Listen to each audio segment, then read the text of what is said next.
All right, so starting off the top 10 biceps of all time, countdown in no particular order. In number 10, we have Greene. So numbers 10 through 1 are in no particular order. They're just the top 10 biceps of all time. But number 1 is who I believe is number 1. So we'll get there when we get there.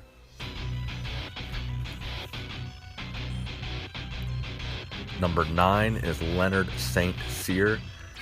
He's in number 9 just because of the sheer freakiness and craziness of his actual bicep peak itself. It just absolutely looks unnatural, the way it's shaped and just the way it peaks.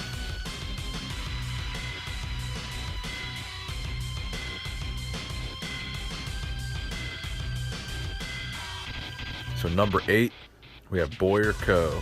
Boyer Coe had some of the best biceps of all time. I did another video on him where I called him the Prince of biceps because I thought he had some of the best biceps of that era, next to Arnold Schwarzenegger, who would be the king.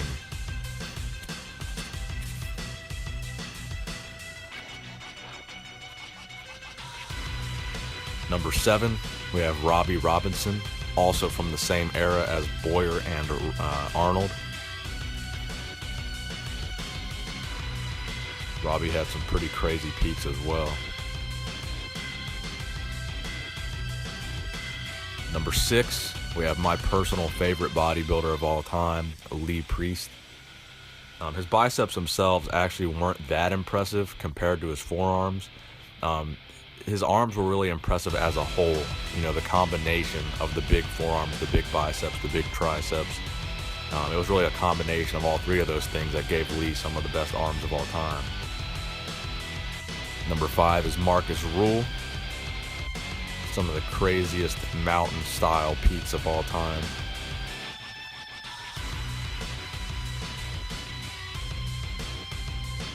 Number 4 is, of course, the GOAT, Ronnie Coleman. He had some very nice bicep peaks. They weren't really that full compared to some of these other biceps that we've seen, but they were very impressive in terms of the genetics of how those insertions were for his bicep peaks. He had some really good bicep peaks.